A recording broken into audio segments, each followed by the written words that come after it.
嗨，朋友们，大家好，我是二斌。这是一个米家智能筋膜枪的电池。上一期测试了一下，它的电压只有19伏左右，并且无法充电，怀疑里面的锂电池堵或者保护板有故障。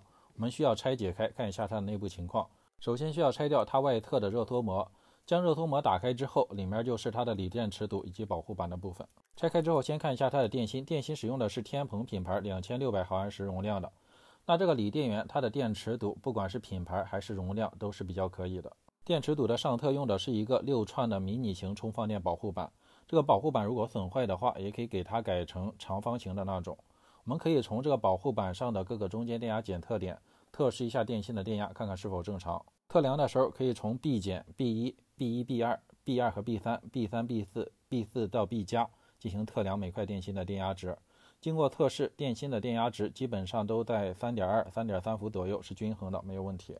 正常情况下，电池堵电芯的电压在 2.7 伏以下的时候，保护板才进入保护的状态。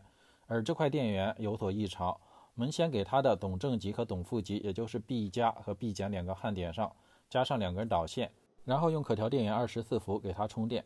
稍微充电一段时间之后，我们再看一下这个保护板是否有正常的输出，并且能否正常充电。充电完成之后，我们将它的2个临时充电线给它拆除掉，然后用万用表测量一下它的2个输出和输入 MOS 管，看看有没有正常的3级电压。可以看到3级电压都在10伏左右，没有问题。测量充放电保护板输入输出 MOS 打开之后，就可以将电源重新接回我们的控制板。我们再插上充电器，看一下是否能够正常充电。再看一下多功能表，已经有正常的 1.3 安的充电电流，说明现在的锂电源能够正常充电了。接下来还需要将它的电机部分以及滑块的位置重新装到外壳上。点击开始按钮之后，看一下能否正常运行。这次点击之后可以看到它的电机能够正常运行，没有问题。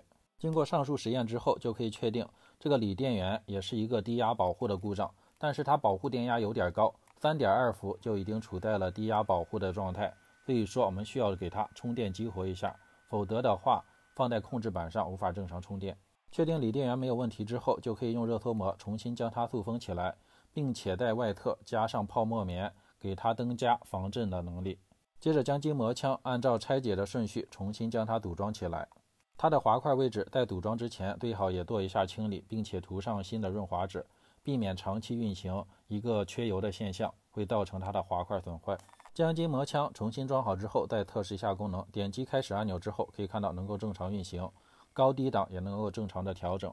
接着给它插上原装充电器，看一下充电功能是否正常。指示灯正常点亮，再看一下多功能表，能够正常充电。这样的话，这个米家智能筋膜枪就维修完成了。它的故障原因就是由于电池堵低压保护造成的。那好的，这期就到这里，朋友们如果有建议想法，可以多多关注和留言。那么就拜拜喽。